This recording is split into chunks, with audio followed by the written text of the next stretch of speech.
Hey, this is We Been Drinking MMA, and we are predicting the first fight on the prelims for Fight Night, UFC Fight Night, Barboza, Yusuff.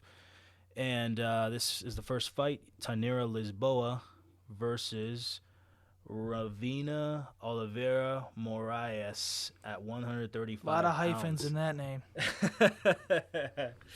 This is backhand. My pick, tentatively, of course, is going to be Tainara Lisboa.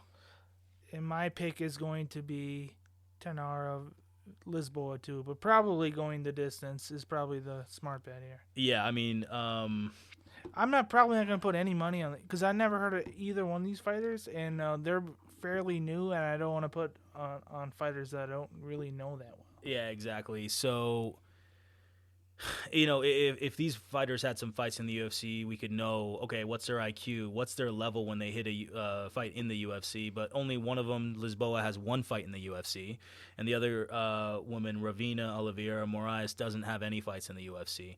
So picking Lisboa, but ultimately I'm thinking that it probably goes the distance. But ultimately, there wasn't much information on Oliveira Moraes, because just had to see some stuff on YouTube from 3 fights ago. She could have improved. What if she got better at striking? What if she's, who knows? So It's one of those fights where I'm not putting any money on it. Tentatively pick is Lisboa, just from what I've seen, and there's not much that I've seen. So I normally I would think, this fight is going to go the distance, but I'm not going to put money on that because I couldn't even get the last 2 fights from the opponent. So it's going with Lisboa tentatively.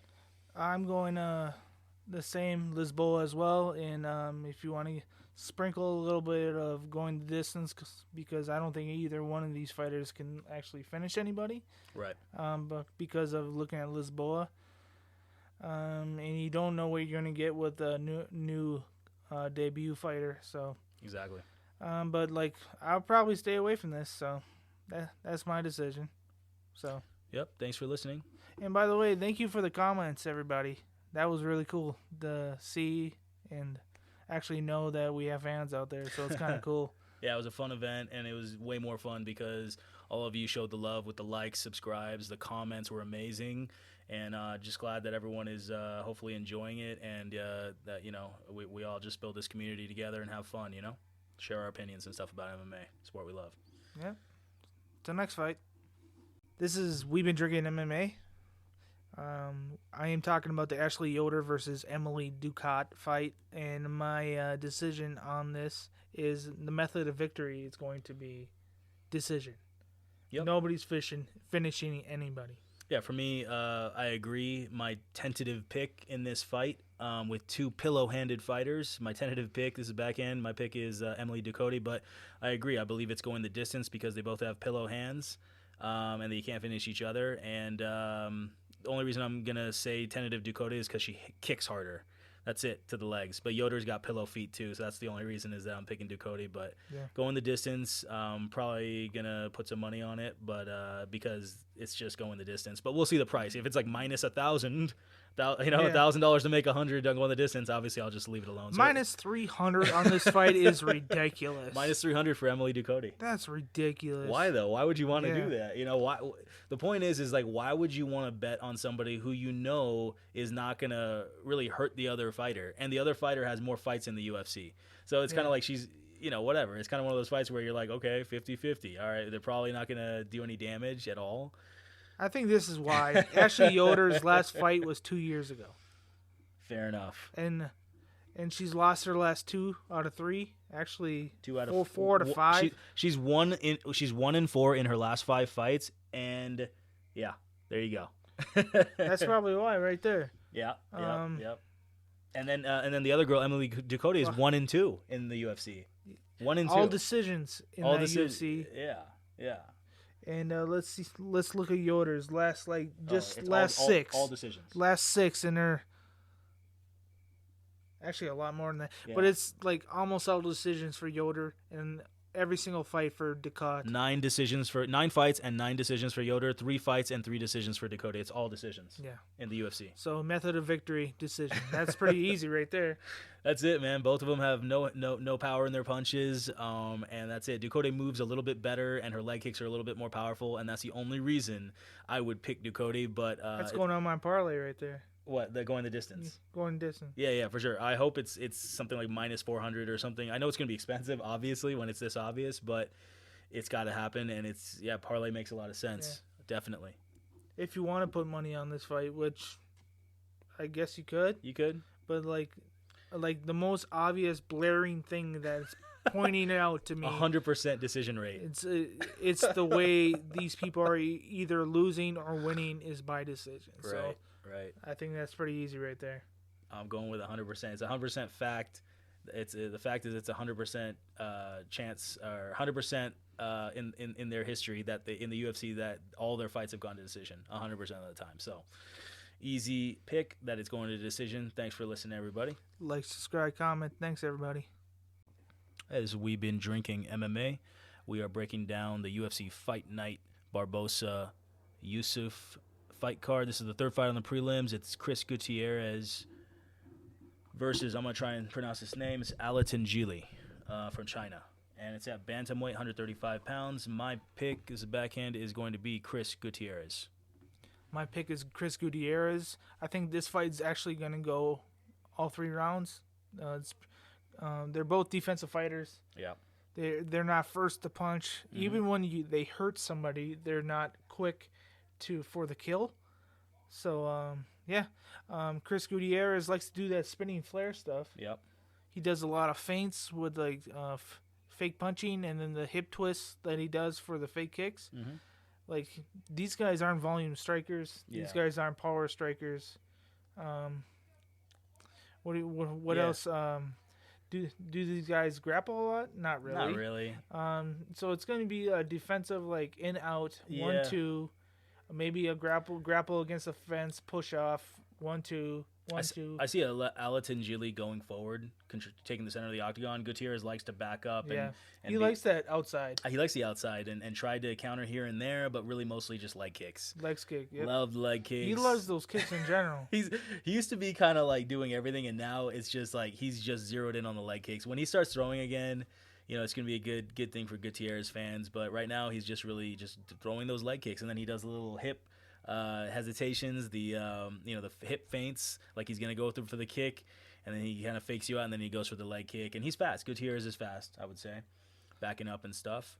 But Alekseeva a little bit slower going forward, and that's why Gutierrez is going to be able to kick him all night, and Alekseeva kind of stands a little close. But also at the same time, he's defensive. So like Lousy said, it's kind of one of those fights where non-committal is kind of like the theme of this fight of how it's going to go, I feel. Because Alekseeva, even though he has some power, doesn't throw that much enough. He throws some combinations here and there, and then he'll just kind of all of a sudden be defensive for like half a round. And just I don't have like enough confidence to put money on this fight. Yeah, exactly. But like, yeah, if I were to be Gutierrez and going distance, Gutierrez by decision.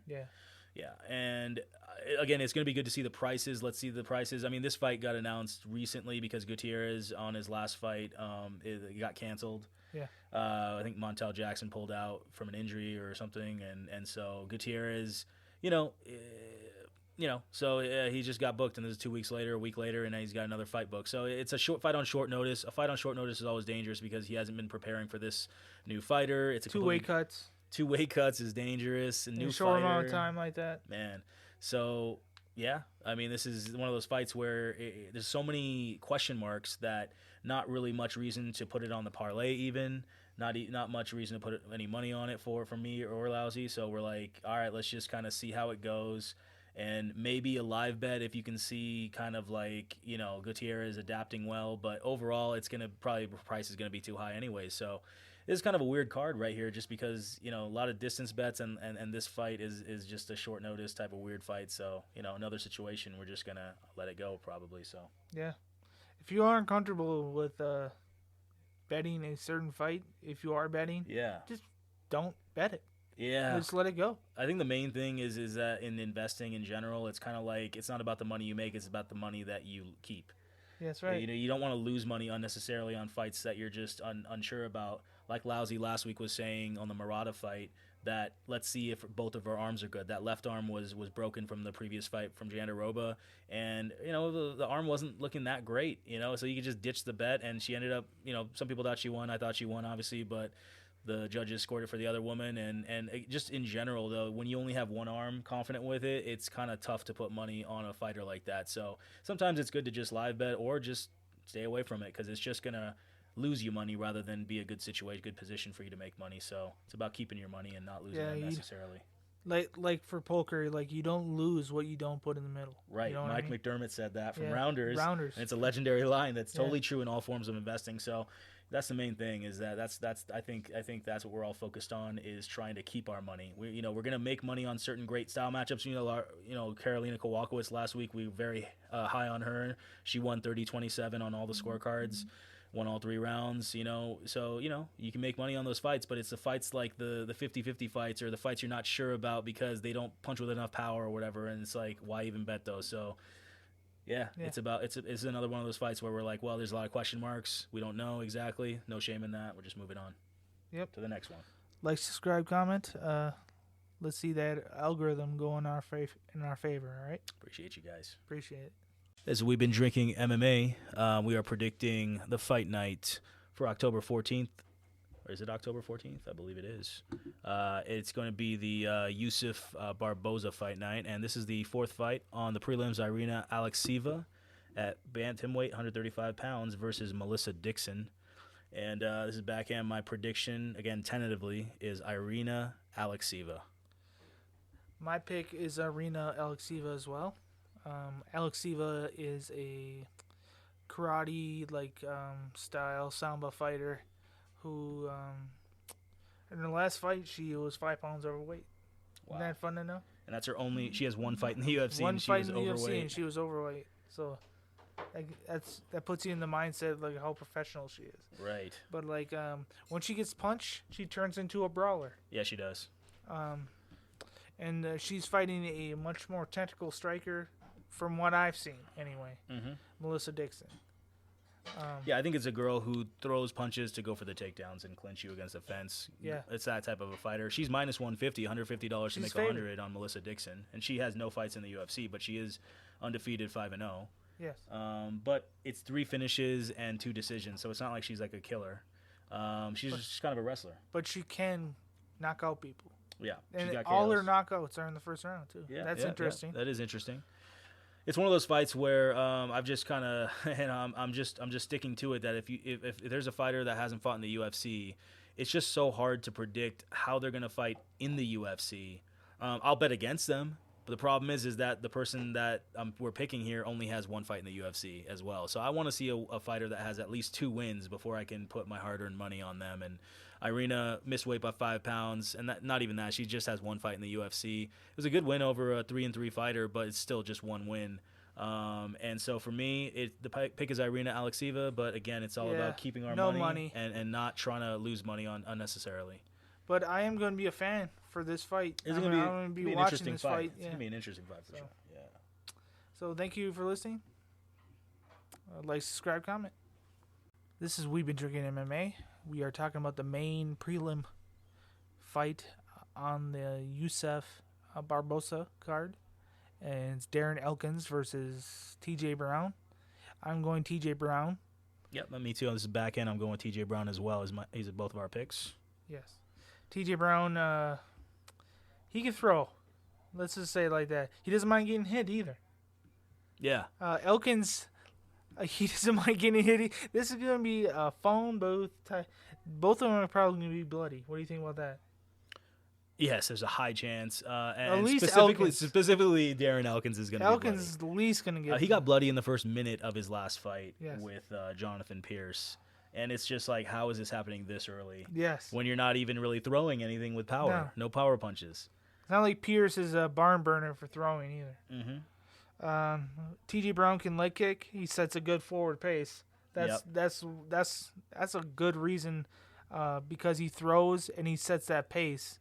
And Elkins is getting of a man of a certain age, if you want to call it that. 39 years old. He's slowing down He's slowing down, and he's a guy, his name is Damages. His nickname is Damages, and he's taken a lot of damage over his career. Yes. So you can tell all the damage in the practices that he's taken, in the octagon, in the fights. It's made him into a slower fighter. He's much slower than he used to be when he was in his late 20s, early 30s. So he's slow. at this point in his career. And TJ Brown is just a little bit faster. Yeah. We're not even saying TJ Brown is fast, but the fact that he's faster than Darren, big problem in this matchup. Yeah. TJ Brown hits with more power, throws more. That's a problem. He throws with intention. The leg kicks are more powerful and more active than Darren. I wasn't even seeing Darren really throw too many leg kicks. What Darren is trying to do is trying to take you down. Yes. At this point in his career. Yes. He can wrestle. The thing is about TJ Brown is like he can be taken down. Right. But he can get back up. Man, we've seen that with the Bill Algeo fight.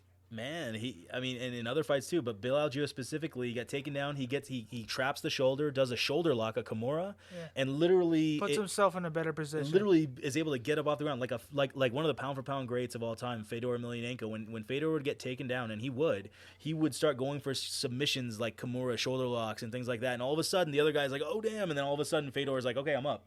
Yeah. And that's what TJ did. I think TJ has probably studied Fedor and goes, that's my guy I look up to. I'm going to learn from him. And TJ is phenomenal off of his back. For a big strong guy, power puncher kind of guy. He has phenomenal submissions. Very active, very quick with the submissions, and very sneaky.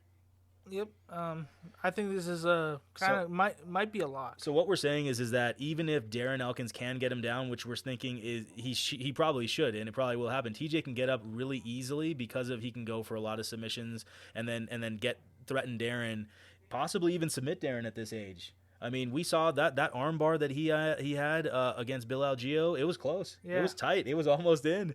It just didn't have the quite right angle. And Bill Algeo, as we know, right angle, yeah. Bill Algeo is a phenomenal athlete, and we saw what Bill Algeo did last weekend, and he beat Alex Hernandez and won all 3 rounds, knocked him down in the second. We're talking about Bill Algeo being a top 15 fighter, and guess what? TJ Brown got up off the ground easily with trying to submit him with the arm bar and got up. And guess what? TJ Brown had him rocked. Yeah, he had him shook, and in the second round against Bill Algeo, he wasn't patient with the finish. He wasn't patient. Exactly. Bill Algeo was doing his thing, in and out type of looking for sneaky shots. TJ Brown did a throw. He threw a check punch, which means he just went for a punch just to check, make sure that the other guy's not going to come in on him, and it just landed on Bill flush. And Bill, it shook Bill as he backed up a little bit. TJ got a little overexcited and threw a big winging, slow, loaded up power punch overhand with his left, and Bill just clipped him with a big left elbow, quick inside elbow like that, boom, quickly, and just intercepted TJ. And TJ went down, and then that was basically it. He got choked out. But basically what we're saying is that if TJ doesn't rush in on him, he probably wins the second round versus Bill. And then third round, it's anybody's fight. So he could have basically won a fight or had a 50-50, very close fight with a guy who we think is in the top 15. I think Bill Algeo against Alex Hernandez proved that he should be top 15 after that fight. Yes. Dominant victory with a knockdown in the second. And that's the skill level of TJ Brown is that even though he's only like 3-2 in his last 5 fights. Again, the Bill Algeo fight that he just lost in his last fight easily could have been a win, and then he'd be 4-1. And the other guy we're saying is 3-2 also in his last 5, Elkins, but Elkins has also had 4 losses before that, so he's actually 3-6 in his last 9 fights. So my point is that Elkins, is doing okay, but as he gets older, he's getting slower. His top control when he takes you down is getting worse. TJ Brown is entering or is in the prime at 33 years old, more so, and has the ability to get up by throwing the submissions against good grapplers and fast fighters. And Darren's just not fast enough. The top control is not there. TJ can get up off the ground. TJ can go 50-50 in a fight, have a chance to win against in a 50-50 fight versus a top 15 fighter, Bill Algeo.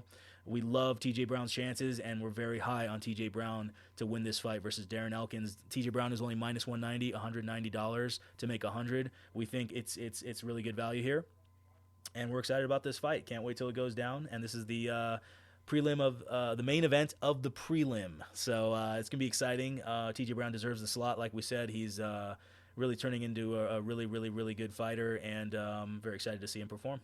Yep, TJ Brown for the win. Like, subscribe, comment. This is We've Been Drinking MMA. We are talking about the first fight on the main card. Cameron Saaiman versus Christian Rodriguez. I am going Christian Rodriguez, maybe with a sprinkle of going the distance. I don't know yet. But what do you think about that backhand? Man, yeah, my prediction is that it's going all 3 rounds, going the distance. So that's going to be my bet that I place on this fight. As far as a tentative pick, it's really, really hard to say for me, just because, Saaiman has the leg kicks, has the, I guess, aggression, you could say. But then Rodriguez is quick inside the pocket with the head movement. And, if Saaiman goes for the takedown, if Rodriguez goes for the takedown, what Rodriguez did to Rosas in the grappling. Able to turn it around, get on top, and derailed that hype train. Yeah, and this is another guy who doesn't have the same hype as Rosas, but Saaiman is 22 years old, 9-0, undefeated. 3 KOs in his last 5, but those KOs are on the ground and against fighters who just really weren't that great on the ground. And Rodriguez, as we know, what he did against Rosas on the ground was amazing. Fast off his back, really, really quick twitch on the ground. And so I guess tentatively I would say maybe Saaiman, but it really doesn't matter because Saaiman's not throwing with enough power, in my opinion. And the only way not in his hands anyway. Exactly. He got good leg kicks. He's a young kid developing. Trying to be aggressive, but Rodriguez is not going to counterpunch KO him or anything like that either. So I feel like on the feet it's just kind of like neutralized-ish. Saaiman slight advantage, and then if it somehow goes to the ground, if Rodriguez wants to take it to the ground, guess what? He can top control Saaiman. Is pretty good at getting back to his feet, so it's going to be it could be some grapple fest going on. It could be a little bit of leg kicking here and there. I just don't really like picking, actually putting money on an actual fighter in this fight. In my opinion, even if I was picking Saaiman, let's say I guess I am in this case leaning towards Saaiman, I can't bet him because he's got pillow hands. He just doesn't throw with enough power, so he's not going to finish Rodriguez. And the only way Saaiman's going to finish him is if it's all on the ground and with ground and pound. But Rodriguez is too slick off the back. He's too quick, and he showed he can turn it around on Rosas and get on top. So it's going to turn in, if it does go on the ground for the possible finish, Rodriguez easily turns it around and grapples and gets dirty, and it's a messy fight, and it goes to decision. The only way that I see Saaiman winning this fight is he keeps his kicking range, and he doesn't allow Rodriguez to get inside and stand and grapple with him. Because if that happens, I think Rodriguez is going to have a very, very easy time. But if Saaiman is actually able to get his kicks off, because he can kick. Yeah.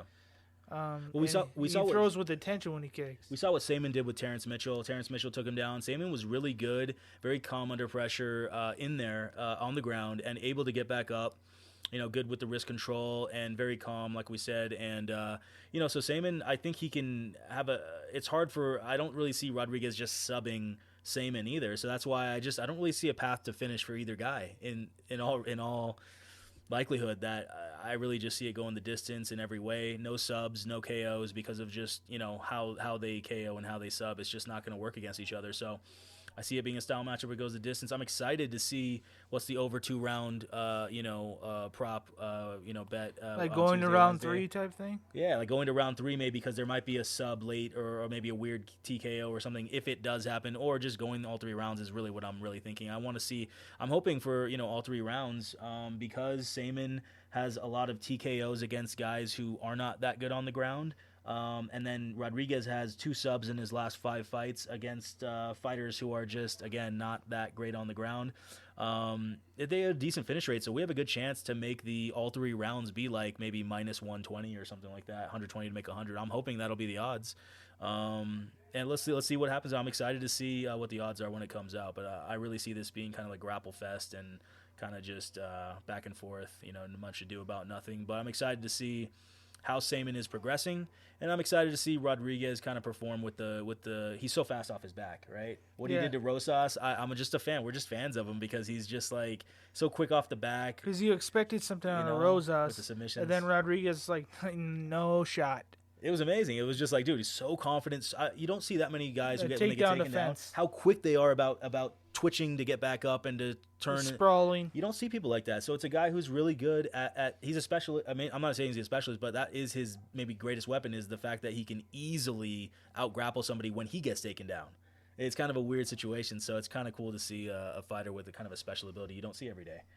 So I'm excited to see him perform, excited to see Saaiman and see if his striking's improved a little bit. But it's going to be a fun fight to watch. I'm going Rodriguez. I'm going with Saaiman tentatively, but ultimately we're both, I think, betting it goes all 3 rounds. I think we're in agreement about that, yeah. No problems.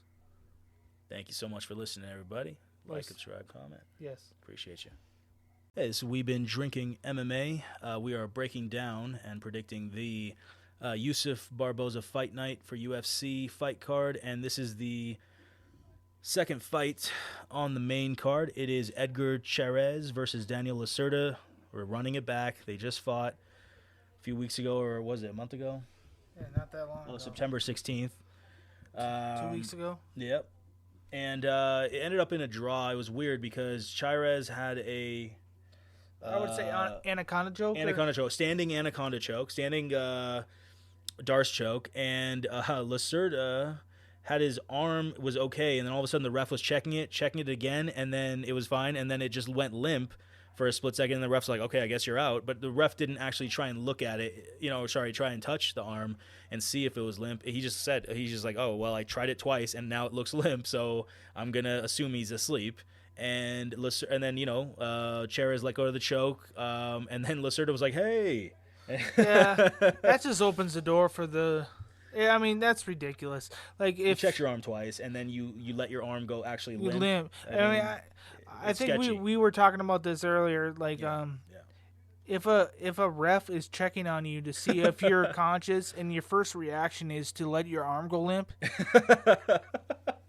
I mean that's ridiculous. You're asking to lose the fight. Yeah. I mean, come on. And just have common sense. Yeah. So, I mean, to be fair, Lacerda is 0-4 when that fight happened. 0-4 in the UFC. Yeah. I mean, he knew that was probably his last fight, and I think what he was maybe trying to do, I'm not going to speculate too much, but it could have been that he was just trying to have like a draw so he could have just one more fight so he could go collect some more sponsor money or whatever it is and be like, hey, I fight in the UFC or whatever. Yeah. I mean, that was so sketchy. It was so sketchy, and he felt the ref check his arm twice. Once, 2 seconds later, check it again, and then he let it go limp, and then he knows the ref's going to call the fight. Well, the first time he pulled up and then pulled against the Edgar. Yeah. He pushed against Edgar. And the second time he pulled, and then his arm went limp. Yeah. And then he's like, okay, we're done. Yeah. The ref checked it once, checked it twice. Third time, Lacerda, he didn't have to check it. Lacerda's arm just went limp. Yeah. And then he's like, okay, I guess Lacerda's finished. He's asleep. And Lacerda, and then Chairez let the choke go because he thought he won, obviously, and the ref thought he won too. And then Lacerda's like, hey, that's not right, and it's like, dude, come on, you're 0-4 on your last fight, most likely. Listen, if you're 0-4, you probably should have been released already. Yes. But he's got a good capoeira. By finish, but he's got good capoeira kicks, very flashy with the spinning kicks. Doesn't have much. Dangerous in that first round. Yeah, he can be dangerous, but he is 0-4, and all 4 he's been knocked out or submitted, all finishes. So. The guy's just, he was, I think, afraid and he wanted another fight. Here you go. He's running it back with Chairez. The same fighter. Yeah, I mean, it's a fight that we're not going to put money on. Listen, neither of them have one win in the UFC. They're all, Chairez is 0-1 and 1 because of the draw, and then Lacerda is 0-4 and 1 because of the draw. So it's not a fight that you can really pick who's going to win. And I wouldn't even pick going the distance because Lacerda got gas tank issues and he gets finished every fight. So it's one of those fights. And Chairez makes weird decisions like pulling guard. And stuff like that. So I personally think that the UFC is like, listen, we're going to give you 1 week, cut weight again in what is this, 2 weeks now, 3 weeks? 3 weeks. This is insane for both fighters. I think the UFC just basically wants both fighters, or at least Lacerda, to be gone quickly because they're sick of, they owe him a fight. Yes. And they're like, okay, well, technically you were able to be like, hey, that's not right, whatever. And the UFC's like, you know what? I don't care. We're going to book you 3 weeks again, and hopefully you're out of here after this. This is what I think they're doing. Well, especially if he loses in the same way. That's what I mean, yeah. Like, if he actually gets re-naked choked, there's no way you can keep a guy that's had 5 fights, and every single fight he's been at this point, UFC doesn't want to look bad. Like, UFC might look bad and be like, oh, but it was controversial, and then you let him go. So UFC is just doing this for PR, in my opinion. I mean, I guess it's kind of controversial. It's just weird, right? But, I mean, there's no common sense. There's no fight IQ. When it comes to Lacerda. no fight IQ. No, I mean in that particular instance. Right. There's no IQ as far as like a ref's checking you and you let your arm go limp. Yeah. Yeah, that is why both of us tentatively are picking Chairez, just because Lacerda's fight IQ is suspect. We are I'm picking Edgar as well, but like money ain't going in on it. He's not going to ruin our parlay. He's 0-1 and 1, and Lacerda 0-4 and 1. So you never know when those kicks might land, those spinning kicks. You never know. Yeah, you never know. Lacerda's throwing these spinning capoeira kicks. They could land maybe, but again, he's not really like purposeful. He's just getting punched to the body. He's getting kicked to the leg, and then he throws something. It's just not very purposeful with his strategy. And Edgar Chairez is, throwing leg kicks with more power, but maybe not as often, and then his punches are not so great, and then he'll punch the body once in a while. So when he's countering strikes, he throws heat. Yeah, okay. So maybe Chairez with the better IQ and maybe slightly more power on the punches, and Lacerda, we talked about him. So yeah. I'm just looking forward to this fight being over and this saga being over. Yeah, I just want this particular show to be canceled. Yeah. Yeah, same. I really don't. I don't care to really watch it. It's just gonna happen, and I'm gonna make some popcorn, make some food during the break. Yeah, get yourself that sandwich. Get some drinks. Yeah. We've been drinking MMA. Yeah, that's right. Right. Anyways, guys, thank you so much for listening. Like, subscribe, comment. This is We've Been Drinking MMA. We are breaking down the Yusuff Barboza UFC Fight Night card. This is the main card now, and this is the third fight on it. It is Jonathan Martinez versus Adrian Yanez. Both are ranked fighters, so we're looking forward to this. This is our fight of the night for us. In my opinion, yes. No, yeah, definitely. It's like they're going to be throwing. They're going to be active. Yanez is a first-round monster. Martinez is got so much fighting spirit in him. But anyways, this is at bantamweight, 135 pounds. This is backhand. My pick is Jonathan Martinez. This is Curtis. My pick is Adrian Yanez. Adrian Yanez last fight, he had a KO loss to the best jab in the game, Rob Font. Yep.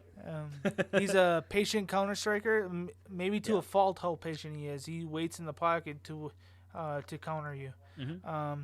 But he closes distance on a kickboxer, so that Martinez is going to have a problem with that Muay Thai kickboxing style that he has. He can throw in the phone booth. In fact, he likes those fights. He likes to get bloody. His head movement is good, and I just really like how hard he throws, how good of a boxer he is.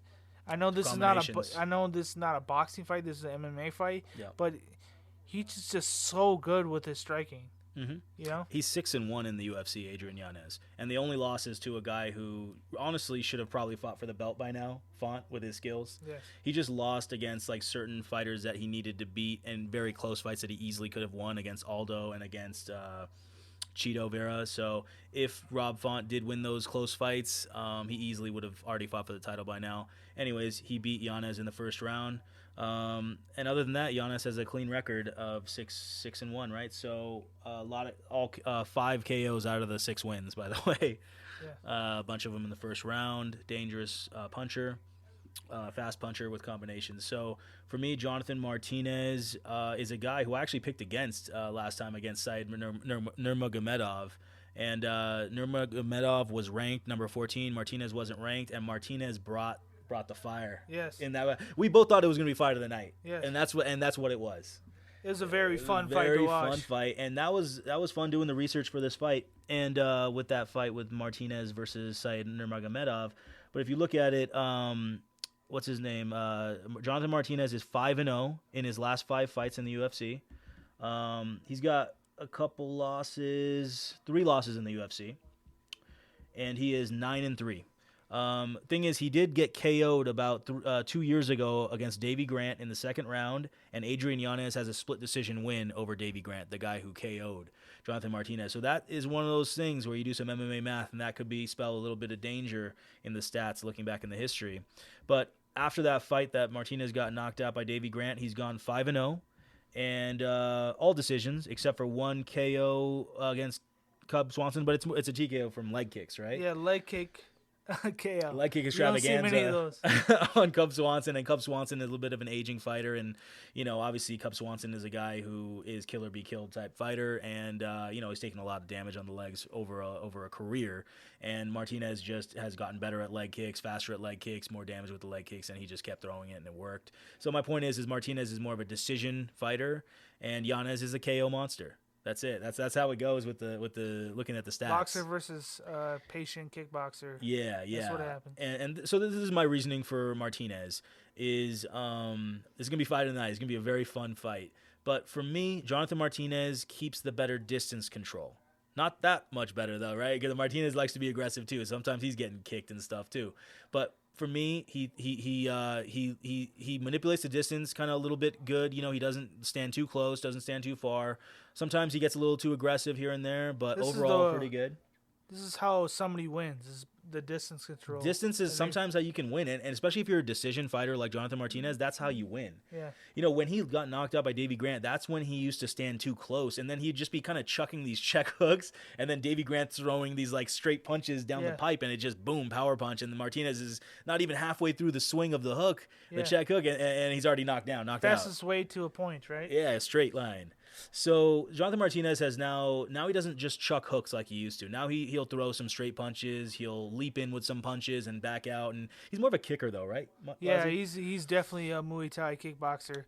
I really like Martinez's cardio too. Oh God, man! I mean, Said Nurmagomedov, he was on the ground. You know, had Martinez on the ground. He just didn't care. Like, let's go. Martinez was active off his back. He was throwing elbows, punches. And in this, with judging how it is now, Martinez is going to win more fights than he ever used to in the past.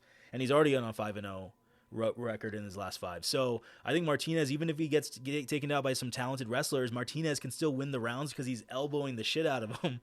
And he's so aggressive, and he's got so much heart, so much instinct. He knows how to get up off the ground as well and really create space. He's got so much heart, like I said, and instinct and Yanez IQ. is definitely not going to grappling. Look to have this game in like a lay and pray type fight. There's no way. I mean, Martinez might be smart to take down Yanez. Maybe. Yeah, other way around for sure. That would be smart because you're gonna. Okay, so look, in my opinion, Jonathan Martinez is better with the distance control. He is throwing kicks more than punches. Yanez is better with the punches and the combinations, but Jonathan Martinez has really fast leg kicks, like he showed against Said Nurmagomedov, really fast body kicks and really fast head kicks, and all three of those Yanez is open to, in my opinion, because Yanez, I think, he loves to KO people. Well, Yanez is going to have to close that gap. Yeah, He's going to have to close that gap. Yanez loves to stand really close to his opponent, and when you do that, you're open to leg kicks, body kicks, head kicks. I don't like that in the style matchup for Adrian Yanez. But Adrian Yanez clearly has more power. Clearly. He's got to stand in the phone booth. Yes, phone booth. Yes, he does. So it's like, man, okay, so for me, it makes sense. Like, Jonathan Martinez doesn't have that much power in the hands. Its proof is that he's really, all 5 of his last 5 fights are all really decisions. Except for the Swanson fight, which we just said was from a leg kick, and that's a fluke. You don't knock people out with. And then other than that, he's got 2 other KOs and really just all decisions, right? So a ton of decisions, couple KOs. You know, he's a decision fighter against Yanez. It's not going to be easy to take out Yanez, man. Yanez is a tough guy. Like we said, even though he stands close, he's waiting to counter. He's a killer. All KOs. Or he's out of his 6 wins, 5 KOs in the UFC. Unbelievable. What do you think about like a double chance, like Martinez by decision or Yanez by KO? Yeah, that's freaking smart. I like that. It's what is that called in the in the drafting? It's called the double chance, alternate double chance. Yeah. So there's double chance right next to winning method, and then there's one next to the tab right next to his alternate double chance. And that one you can literally do something like this where you say, okay, Yanez by KO, Martinez by decision. Yeah. That's freaking sick. That's a great, just by going off of how they are finishing people. Right. If you just went off of that, I think that could be a smart way to put your money in. Mm-hmm. So what are we looking at? So this is the other thing. I think Martinez is faster than Yanez. Yanez kicking? No, just movement. Oh, the feet work. Yeah, footwork. Okay. Footwork. Yanez is just kind of like standing in front of you and then waiting to counter with some combinations that can kill you. But Martinez is faster mover. He has to be. He's shorter, less power. Yanez's hands are way faster. God, yes. Combinations.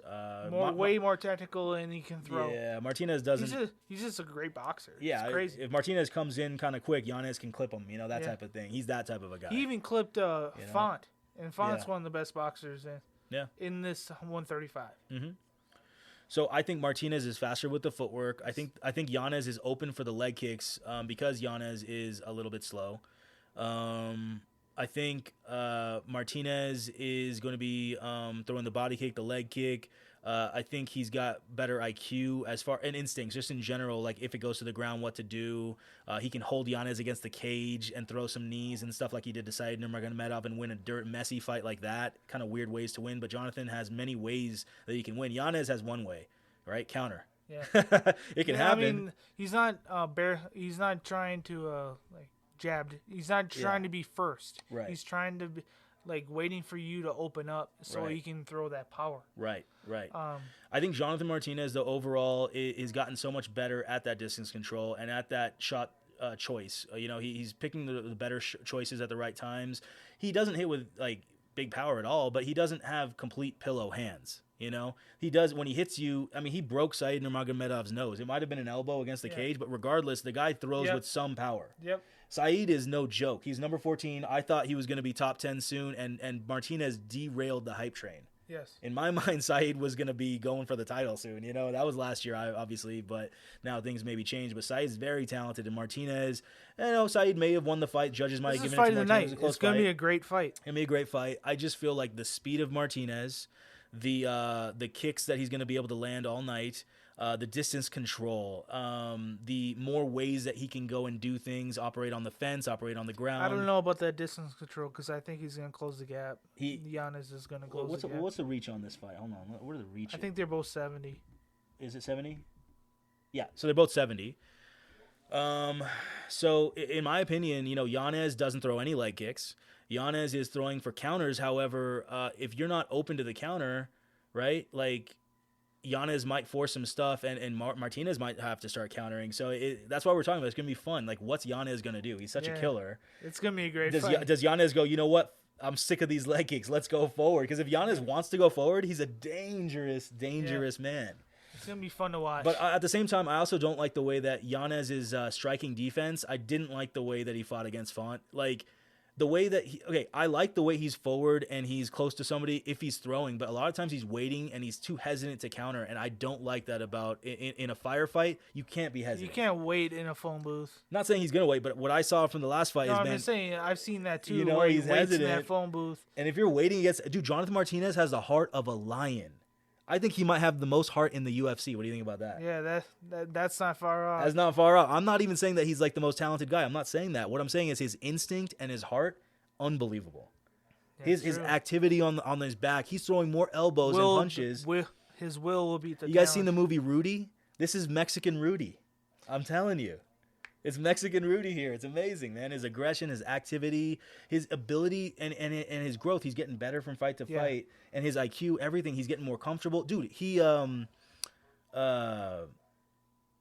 so it's just unbelievable. I think it's going to be a phenomenal fight. Both fighters are so interesting and different than other fighters. Like Martinez with the heart that you've never seen before. Yanez with these unbelievable like counter hooks and combinations and stuff. And Yanez is willing to get hit so he can knock you the hell out. Yeah, I'm excited. This is our fight of the night. This is our fight. This is our main event. Yeah, and we're very excited for this fight. Yeah, This is circled on the card.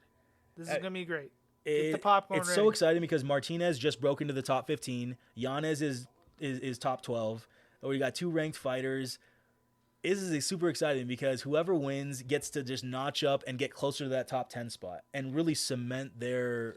They can call out whoever they want. Literally, they can call out anyone in the top 10 and get the fight. And it's just a great challenge for both fighters because both fighters are on these amazing streaks. Other than the last fight for Yanez, but what we said, he fought Font, who is a guy who should have fought for the title. So it's kind of like I think it was a much bigger step up than what it should have been. You cancel that fight out, and it's like, oh my God, look at these guys' win streaks. This is a phenomenal fight. Well, there's O'Malley, who's the champ, one of the best boxers. Yeah. And then there's Font, and then there's probably Yanez as far as boxing goes. Oh hell yeah. No, I mean this is true. It's unbelievable. And then Martinez, you got the heart, you got the distance control, the speed, getting better from fight to fight, the activity in all different areas from the fence to the ground, off the back, wherever. He's always throwing. It's gonna be a hell of a fight, guys. Same reach, so nobody's gonna have any clear advantage as far as their body types. It's just unbelievable. I just can't wait for this fight. And just thank you so much for listening. Hope you guys enjoy it. Like, subscribe, comment. Thank you, everybody. This is We've Been Drinking MMA. We are on the co-main event of the Yusuff Barboza fight card between Jennifer Maia and Viviane Araujo. Yes, Am I sir. right about that? Yes, Araujo. Sir. I'm going Jennifer Maia. Yes, sir. And this is going to go the distance. Hey, man. It's like 95% chance, right, for distance. But this is a backhand. I'm going for Jennifer Maia, and I also believe it's Jennifer Maia. She's minus 140 to make 100, so that's not a bad bet either. Obviously, she's fought for the belt. She's proven, etc.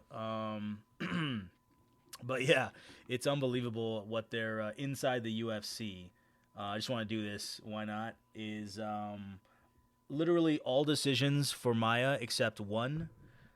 So we're talking about 10 fights by decision, whether it's a winner or a loss, and then she submitted one person, Joanna Wood, about 3 years ago, and so 10 decisions. What I like about submission. Jennifer Maia specifically, she's first to punch, first to grapple, first to whatever she wants to do. Yeah. But it's not overpowering things that's going on, and they're both in their mid-30s in this fight. I mean, I guess that's not terrible, but it's not going to be it's youth versus older. No. But they're both in the same 35 age. and 36. Araujo is actually 1 year older. Yeah, she's 36. But hey, I just want to say, so 10 decisions in the UFC for Jennifer Maia, and then only one went finished, and she submitted Joanne Wood 3 years ago. So 10 decisions out of her 11 UFC fights, and then Araujo is 8 decisions and 1 KO, and her only KO in the UFC was in her first fight. So probably against nobody, somebody we never heard of, So it's her first fight. It's probably some other lower level fighter. So ultimately, she's got 8 decisions out of 9 fights in the UFC. Maia's 10 out of 11 decisions. It's going to decision, right? Going the distance, no doubt. Statistically, and method of victory is decision. So now what we got to do is we got to talk about why we're thinking Maia instead of Araujo. So first of all, they're both ranked, but Jennifer Maia has fought for the title. That's a difference. It's a different level right there. Number 2, why we're going with Jennifer Maia, we have to say, is that Jennifer Maia throws way more punches than Araujo. Yes. Way more. Araujo also doesn't, like Lousy said, she doesn't throw first almost hardly ever. She's always hesitant and waiting to counter, but she doesn't counter with any power. So what's the point in waiting to counter if you don't have power?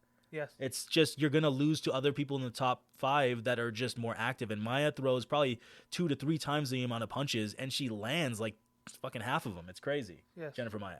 And she's first. She's first. The only thing I see Araujo being better at is actually body lock and taking down. But Maia's dangerous off her back, though. But the subs. But she can get up. She can try to sub. But I think she's just a better fighter in general. Another valid bet would be just going the distance. Because they always go to distance, its chances are, depending on, but the problem is the odds are probably going to be ridiculous. It'll be so much money to bet just to make something small. Right. So that's why Maia in general or Maia by decision is what we're thinking for our bets. But whatever's clever on Wednesday or Tuesday when the props come out. But Jennifer Maia, regardless, correct? Yeah, my God, yes. Because look, you look at the striking, and Araujo, even though she has 1.8 takedowns, that's actually not that much unless you got 2 or even really 2.5 or 3 takedowns a fight on the stats. You're not really that much of a wrestler. It just means that you counter wrestle, you'll wrestle sometimes, you panic wrestle. It doesn't really anything 1.5 or anything under 2, not that big of a deal really, unless you're a specialist. And you see Araujo, she wasn't great on the ground against Ribas. She wasn't. She's not very fast on the ground. Her control is not very good. So Maia can sub people on the ground. It's not a big deal. It's really going to turn into striking. And listen, Araujo is 0-2 in her last 2 fights. And Grasso. Oh yeah, against Grasso though. Yeah, exactly. And then Ribas. But Ribas, is one of those fights where I just wasn't impressed, man. She let Ribas control her with the striking, and Ribas really doesn't have much power. So it's going to be bad if you're letting someone like Ribas control you in the stand up, and you're not trying to be first at all. Guess what? Someone with Jennifer Maia throwing 3, 4, 5 punch combinations, Jennifer's going to land, and Jennifer can throw his leg kicks. Here's the thing about Araujo. Yeah. Against lower level tier fighters, she wins. Yeah. Against higher level fighters, she loses. Right. And Maia is a higher level, I would say gatekeeper, if you will, because she's kind of the same. Higher level gatekeeper for Araujo, yeah. That's totally fair to say. It's not an insult. She's a good fighter, but problem is, look, let's look at. So we know Araujo is like overall, she'll lose to anyone in the top 10, more or less, and then she has wins over people who are outside of the top 15. She has a win over Montana De La Rosa, who's pretty good. But, she's lost to Jessica I, but then Jennifer Maia beat Jessica I. She's beaten people like Alexis Davis, who's way outside the prime, and then that was her second fight in the UFC. So you look at her wins, it's just not convincing enough to really want to put money on Araujo in a fight like this. And you look at Jennifer Maia, I mean, literally, you look at her record inside the UFC. First fight was a loss to Liz Carmouche. Then she beat Alexis Davis, beat Modafferi, lost to Caitlin Chookagian, who's perennial top 7 in this division. Then she submitted Joanne Wood, fought against Shevchenko, the GOAT, at 125, right? And she had an okay showing, but she just didn't throw as much. She just wasn't. Shevchenko was in her prime at the time. She lost by decision, so went all 5, not bad. Then she beat Jessica I, who's the woman who beat Araujo. Then she lost to Chookagian, who's, again, we said perennial top 7. Lost to Manon Fiorot, who beat maybe one of the best fighters at 115, Rose Namajunas, in a close fight. Rose Namajunas dropped Manon Fiorot in the 3rd round. It was a close fight, but Manon won. So she lost a decision to this great fighter, Manon Fiorot. Then she has 2 wins in a row against Moroz, and then Casey O'Neill, who's top 12. So Casey O'Neill, good fighter. I would like to see Casey O'Neill versus Araujo. That would have been a good fight. Yes. Because that would have been harder to pick, and Casey was, again, more active, throws with more power than Araujo. That would have been a very interesting fight. This fight, to us, it feels like it's kind of a steal here. Yes. Because Maia is throwing so much more punches. She's first all the time. Fast footwork. And you're getting a somewhat good price. Yeah. No, really good price because Araujo is slow, Maia's fast. Araujo get hit by Rebus. Rebus isn't even a fast striker. Maia's a much faster striker with her punches. So offense goes to Maia. Footwork, speed goes to Maia. Defense, Araujo is blocking punches with her faces sometimes. Yeah. Maia doesn't block punches with her. Maia's technical. So you look at defense, offense, footwork with speed, and you're thinking minus 140, 140 to make 100 on Jennifer Maia. Maia's fought for the belt versus the GOAT and went all 5 rounds. And Araujo has not beaten anyone really that great. We love minus 140 for Jennifer Maia. And thank you to the odds makers in Vegas and around the world for allowing this to happen for us. Throwing us a bone, finally. Hey, listen, we love money, and we love easy money. That's our favorite type of money. So appreciate you guys for listening. Appreciate the Vegas odds makers for letting this happen. We'd like to thank our parents, grandparents for getting my bloodline to America. That's right. Giving us the opportunity to really make easy money in America. One love. And we're out. Thanks. Like, subscribe, comment. This is We've Been Drinking MMA, and we are in the main event of We're here.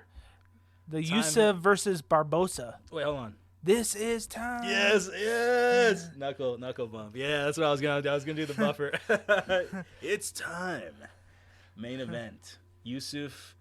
I don't even want to say his first name because I don't want to butcher it. It's Yusuff versus Barboza. Edson Barboza. Perennial. He's been, dude, bro. I was looking at his history. He's been in the UFC since I think it's been 2010. I'm not even joking. 13 years. It's insane. Look at this. 2010. He's been in the UFC for 13 years, son. He's a teenager. How do you get rid of Barboza though? The guy who's spinning. He's only 37. Dude, he's leg kicking people's legs off. He's knocking people out with spinning kicks to their head. Yeah. How do you get rid of this guy? So dynamic, such What's a fun your pick fighter. on this one? I'm interested. My pick is Edson Barboza. I am going to live bet this one. So I love that. I love that choice of going for the live bet. But given a choice with the live bet, who are you looking, or are you just looking for either one, depending? Well, I want to see if Edson Barboza, in the first couple minutes, if he's going to shoot or if he's trying to strike with this guy.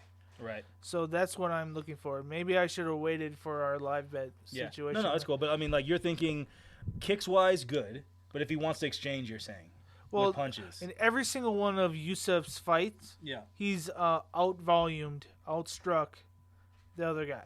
Every single one of his. Wow, he does have 5.3 significant strikes landed per minute, and Barboza only has 4.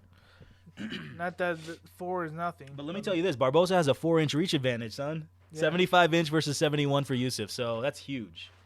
But he is 37 years old. So I'm just. But if I were to pick just off the cuff, I'm going to pick the youth over the experience, so I'm going to go Yusuff.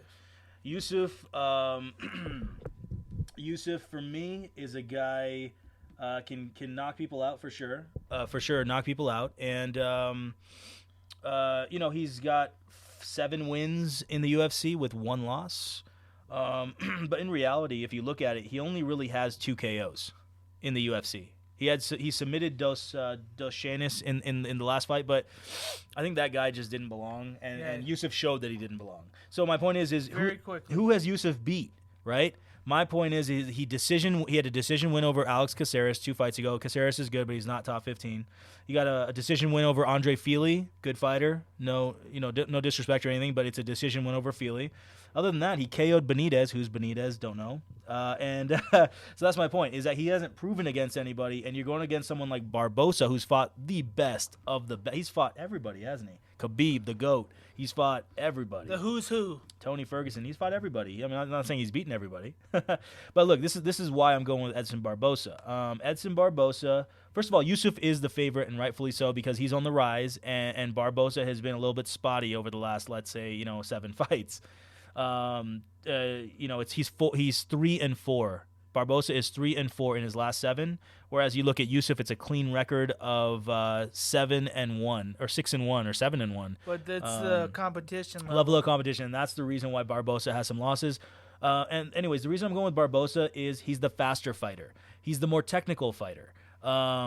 Defense is up for debate because Yusuff goes forward and he's got kind of weird angles, so it's hard to defend against that. So he's just, what are you going to do about that, man? You're just going to hopefully speed out of there and hopefully kick him. But anyways, Barboza has the speed. He's got the kicks, obviously, over basically everybody. Yusuff has good kicks, strong kicks, but they're not nearly as fast as Barboza's, obviously. Yusuff has the better, bigger power in the strikes, no doubt. And then Barboza keeps slightly better distance lately because of his age, his experience. He doesn't just rush in like he used to as much. He does have a loss in his last 4. Let's just look at his last 4, right? Because that's what really matters. He's 2-2. He KO'd Billy Quarantillo in his last fight, and Quarantillo we have respect for, but Quarantillo is slow.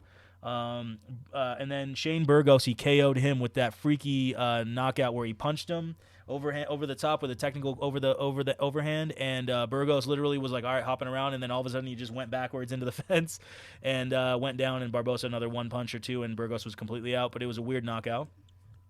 But anyways, my point is Burgos is slow and Quarantillo is slow, and that's why the KOs happened. Now, against faster fighters like Bryce Mitchell, who's a fast grappler, it was a harder fight for Barboza because Mitchell was fast. Giga Chikadze, he did get TKO'd. So he decision lost to Mitchell. He got TKO'd 3 fights ago by Giga Chikadze because Giga Chikadze at the time was on the rise. Giga Chikadze has power in his hands and his feet versus Barboza doesn't have as much power in the hands as the feet. So Giga had the better kickboxing overall. He was just as fast as Barboza, and he just had a bigger arsenal. So it just ended up being a TKO for Giga, and he was a fast fighter. Now, the reason I'm going through all that boring history is that the 2 losses he has is against fast fighters. The 2 KO victories he has is against slow fighters. The reason I'm bringing that up is because Yusuff is, in my opinion, not a fast fighter. He's just not. He plants his legs. He's a good, decent mover for a slow guy, but obviously he's looking to counter and do some big damage. Barboza's more technical. Yeah, but the reason I'm saying is that Yusuff is slow, and Barboza does great against slow guys. Proof is, of course, those 2 KOs in the last 4 fights against slower competition. Now, Yusuff is a guy who stands too close, in my opinion. Barboza is keeping better distance. So Barboza has the better distance control. Barboza has the much better footwork, much better speed. Yusuff stands too close, so he's going to get leg kicked all night versus Barboza. Barboza doesn't even have to throw hands with Yusuff. On top of that, Barboza keeps his hands up. Yusuff has interesting angles, I'll say that. So it's not going to be easy to hit Yusuff with punches. Also, Barboza doesn't have much power on the punches, but he did knock out Burgos, but it was kind of a weird knockout. But anyways, so obviously the punching power advantage goes to Yusuff, but Barboza can still hurt you, right? Like, that's what I'm saying. He doesn't have pillow hands here. So you can still hurt Yusuff, and Yusuff's head is open, but Yusuff does weird angles, so it's not going to be easy to hit him. I understand that. It's going to be an interesting fight, but I believe Barboza is going to be leg kicking Yusuff all night, body kicking even. Yusuff is too slow to check the leg kicks, in my opinion. He stands too close. He's a slow fighter. Barboza is going to leg kick him all night, get in and out. His distance control is better because of his experience, and that's why I'm going with Barboza. But Yusuff is dangerous, man. He's got some heavy overhand counters that are just blinding fast for a heavy, slow guy. He's a tank. He's a killer. And it's going to be a very fun, interesting fight. Yusuff is rightfully the favorite because he has the record right now. But again, it's against who? And Barboza has fought the best of the best his whole career, basically. So I'm going with Barboza, but it's going to be a fun fight. Yusuff with the youth at the age of 30 versus Barboza at the age of 37. I believe Barboza is having a resurgence, though. Proof is obviously the KO over Billy Q. Like, those reactions are still there. The way he KO'd Billy Q was the way he KO'd Beneil Dariush, who was in line for a shot against Makhachev for the belt, but he got KO'd by Oliveira. So my point is that Barboza has a KO win with a flying knee over Beneil Dariush, and he also had that same flying knee type KO versus in his last fight. So he hasn't lost a step like people might be thinking. Obviously, he had some rough patches where he was trying to figure out his punching, figure out the defense, figure out the distance. I believe he's done that. I believe he's made the corrections, and I believe he will be the new gatekeeper, for lack of a better phrase, for the new youth. I just don't think Yusuff is ready for the speed, the leg kicks, the footwork, the timing, the defense. It's gonna be a hell of a fun fight for the main event, but I am gonna put money on Barboza. Let's go. I like it. Let's go. It's going to be a super interesting fight. And I love the live bet, buddy, because you're right, though. Ultimately, it is dangerous. If Barboza just goes, listen, young guy, I'm going to throw some punches with you. That's not smart. He'll get KO'd. Trust me. Yeah. If you decide to just go punch with Yusuff, not as smart. And Yusuff the angles are very different. And it's not easy to time Yusuff. So show the he's a shark. He's a freaking shark. And if you think you're going to go, I'm going to throw a little punch, level change, boom, hook. I can see that happening too. So it's going to be a very interesting fight. Yusuff is minus 170, I think, in this fight. Let me look at it real quick. I know that he is the favorite. He is minus 165. Minus 165. So, honestly, a live bet is actually kind of brilliant, just because if Barboza decides to exchange with punches, you just don't want to do that with Yusuff. If you underestimate Yusuff at all, you can get knocked out. Yeah. And if Barboza goes, I'm way faster than him, and he goes for like a couple of punches when he shouldn't, Yusuff can easily counter with a massive overhand. And so I think it is smart. That's a brilliant because listen, if he shows his level changes, if he tries to grapple and take him down, then put your money on Barboza. But if you see him try to just punch, stand in let's throw combos with you don't want to throw combos with a killer. You don't want to brawl with this guy. No, I would say I'm looking for Barboza. Another way to bet him is what I'm saying is Barboza to be looking for more leg kicks and body kicks, and then look for technical counters with hands up and backing up, backing out, going for check hooks, things like that, just to be safe. Yeah. You have the speed advantage, you have the leg kick advantage, you have the head movement, all that stuff, all the advantages. But if you decide to trade in a phone booth, you will get knocked out. Yeah. That's the danger. So I think it's a genius move by Lousy to wait to see if Barboza wants to throw punches and bunches and exchange. Not a good idea. I would ditch the bet if that's your strategy. And if he wants to leg kick, stay on the outside, that's when he can win. Right? So, that's basically and just counter, on the outside. Be smart with the speed and movement, then you can win. So let's kind of see his strategy, and I might even end up waiting, but I know that my point is I'm going to be betting early. If I see Barboza leg kicking, I'm like, okay, boom, I'm putting it on, because I want the plus money. I want the underdog money. But even if Barboza becomes, let's say, minus 150, Lousy doesn't have a problem, because he's like, okay, experience, speed, footwork, all that. Let's go with Barboza. So Lousy's making a genius move here and being super, what do you call it? Not going to say conservative, but super.